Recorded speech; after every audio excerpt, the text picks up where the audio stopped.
নমস্কাৰ। আজি এক গুৰুত্বপূৰ্ণ বিষয়ৰ ওপৰত আলোকপাত কৰিব বিচাৰিছোঁ। বিষয়টো ধৰিব লগা হ'ল যোৱাকালি গৌৰীসাগৰ বিদ্যুৎ উপসংমণ্ডলৰ অধীনত এলেকাবোৰত বিদ্যুৎ কৰ্তন কৰাৰ ওপৰত আৰু স্মাৰ্ট মিটাৰৰ ভয়াৱহতাৰ ওপৰত। এই স্মাৰ্ট মিটাৰৰ ভয়াৱহতা সম্পৰ্কে ৰাইজক সজাগ কৰি দিবৰ বাবে পোনপ্ৰথমবাৰৰ বাবে গৌৰীসাগৰত বিদ্যুৎ উপসংমণ্ডল কাৰ্যালয়ৰ সন্মুখত প্ৰতিবাদ আৰম্ভ কৰিছিল কৃষক মুক্তি সংগ্ৰাম সমিতিয়ে। ইতিমধ্যে বিভিন্ন দল সংগঠনে ইয়াৰ গুৰুত্ব বুজি প্ৰতিবাদ আৰম্ভ কৰিছে। আমি সকলোৱে সময় থাকোঁতেই এই বিষয়ৰ ওপৰত সজাগ হোৱা উচিত আৰু গুৰুত্ব দিয়া উচিত। স্মাৰ্ট মিটাৰ বন্ধ কৰি পূৰ্বৰ মিটাৰবোৰ লগাবলৈ আমি আহ্বান জনাইছোঁ। কাৰণ স্মাৰ্ট মিটাৰে দিন হাজিৰা কৰা দুখীয়া পৰিয়ালৰ কষ্টৰ টকা পূৰ্বতকৈ বহুগুণে বেছিকৈ অৰ্থাৎ টেক্সপেয়াৰ দৰে শুহি লৈ গৈছে, যাৰ ফলত সাধাৰণ জনতা খাই বৈ জীয়াই থকাটো এক চিন্তাৰ বিষয় হৈ পৰিছে। যোৱাকালি অৰ্থাৎ ছেপ্টেম্বৰ 2 তাৰিখে গৌৰীসাগৰ বিদ্যুৎ উপসংমণ্ডলৰ অধীনত অধিক সংখ্যক গ্ৰাহকৰে বিদ্যুৎ কৰ্তন কৰি দিয়া হয়, যাৰ ফলত বহুতো পৰিয়াল অন্ধকাৰত থাকিব লগা হয়।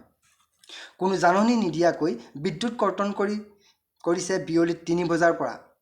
বিয়লি 3 বজাৰ পিছত বিদ্যুৎ কৰ্তন কৰিছে, যিটো সময়ত অফিচত গৈ বিদ্যুৎৰ মাচুল পৰিশোধ কৰাৰ সময়ো উকলি গৈছে। আৰু কালি বিদ্যুৎ কৰ্তন কৰা সকলোবোৰ গ্ৰাহক যদিও বিদ্যুৎ মাচুল পৰিশোধ কৰিবলৈ যায়, তেন্তে সকলোবোৰ গ্ৰাহকৰ বিদ্যুৎ মাচুল সংগ্ৰহ কৰাৰ ক্ষমতা কিন্তু বিদ্যুৎ বিভাগৰ নাই। অধিক কৰ সংগ্ৰহৰ নমুনা স্বৰূপে মিটাৰটো স্মাৰ্ট কৰিলে সঁচা, কিন্তু ছিষ্টেমটো স্মাৰ্ট নহয়। কিয়নো দিন হাজিৰা কৰা প্ৰত্যেকটো পৰিয়ালে স্মাৰ্ট মিটাৰৰ বিল চাই থাকিব পৰাকৈ সকলোৰে এটা এণ্ড্ৰইড মোবাইল নাই। আৰু একাউণ্টৰ পৰা গুগল পে' ফোনপে' কৰি বিদ্যুৎ কৰ্তন কৰাৰ লগে লগে পৰিশোধ কৰাৰ ক্ষমতা সকলোৰে নাথাকিবও পাৰে।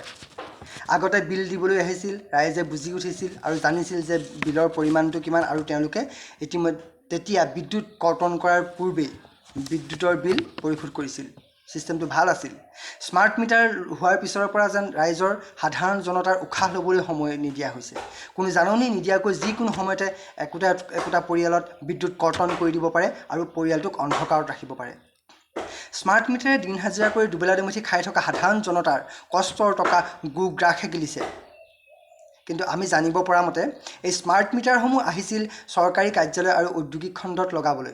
আমাৰ দৰে দুখীয়া মানুহৰ ঘৰৰ বাঁহৰ বেৰত এই স্মাৰ্ট মিটাৰখিনি লগাবলৈ দিয়া হোৱা নাছিল। সেয়ে এতিয়াও সময় আছে। ৰাইজ সজাগ হওক, ৰাইজ ওলাই আহক।